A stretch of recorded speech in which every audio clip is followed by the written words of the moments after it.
quels sont les facteurs clés de succès de la mise en place justement d'un système de magasin connecté, d'une borne tactile en magasin? Alors merci Mickaël. Donc Pascal a déjà bien fait le tour de la question, notamment sur les aspects connectés. En effet, c'est une erreur de partir sur des systèmes autonomes et isolés. Ça, c'est déjà le premier constat, et la première, on va dire, erreur à ne pas faire.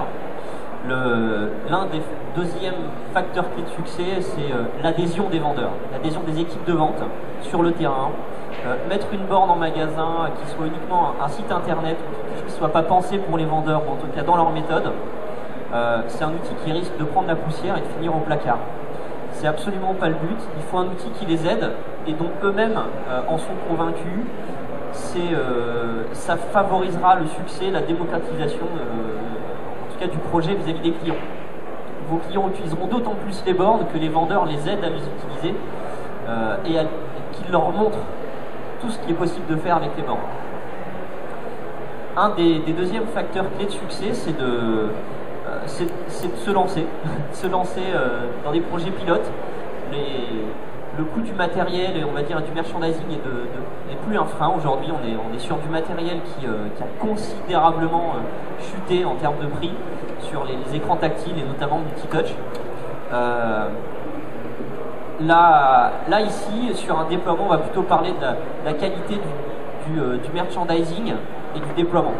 Là, il faut se faire accompagner par des acteurs qui sont capables, par exemple, de faire de la maintenance à distance et qui vont être capables de monitorer les indicateurs clés de performance. Combien de temps les écrans sont utilisés par jour, combien de fiches produits, quel chiffre d'affaires par banque. Là aussi, c'est important.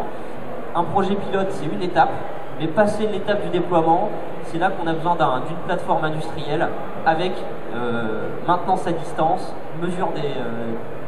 les mesures de la qualité de la performance.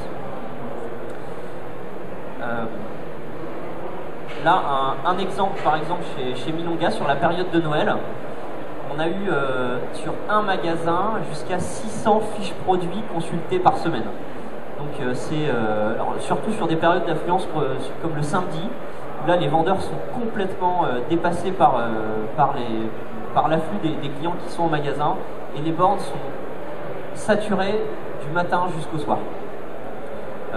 Et sur le mois, ça fait à peu près 2000 fiches produits consultées par mois, en tout cas sur le mois de décembre chez Milonga, sur un magasin.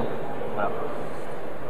Et ça d'ailleurs c'est réellement important parce que sans même parler de la nécessité de travailler sur des matériels et logiciels industriels qui doivent être conçus pour faire face à des volumes qui sont évidemment très importants, il y a dans la façon de travailler avec le vendeur, il y a une considération fondamentale qui est le fait de pouvoir aider le vendeur, de l'aider à étendre sa connaissance.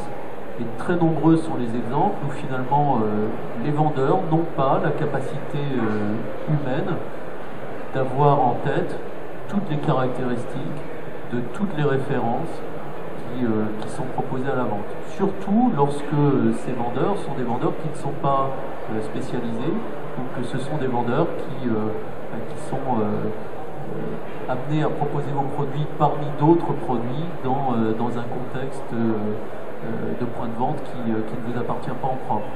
Et dans un contexte comme celui-là, eh bien, évidemment, la borne propose une extension du savoir du vendeur, sans aller même jusqu'à la réalité augmentée, une extension à la connaissance du vendeur qui est extrêmement appréciée par le client, puisqu'elle lui permet, surtout sur des produits qui sont complexes, on pensera à la cosmétique, on pensera aux produits techniques, on pensera aux instruments de musique par exemple, mais ça peut également aller jusqu'au textile ou à l'alimentaire.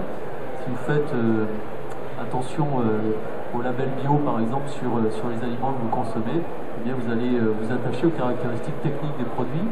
Et là, le vendeur aura souvent un petit peu de mal à vous aider, tout simplement parce que la base des informations qu'il est nécessaire pour lui d'acquérir est prohibitive. Alors à ce sujet-là, j'ai une anecdote qui est aussi intéressante. On a fait un audit de qualité chez en l'occurrence Milonga. Les vendeurs nous disaient qu'ils se servent des bornes maintenant pour se former et pour former les nouveaux vendeurs. Dès qu'il y a des nouveaux produits ou il y a des mises à jour du catalogue, ils s'en servent pour monter en compétences. Ça devient un outil d'auto-formation en fait.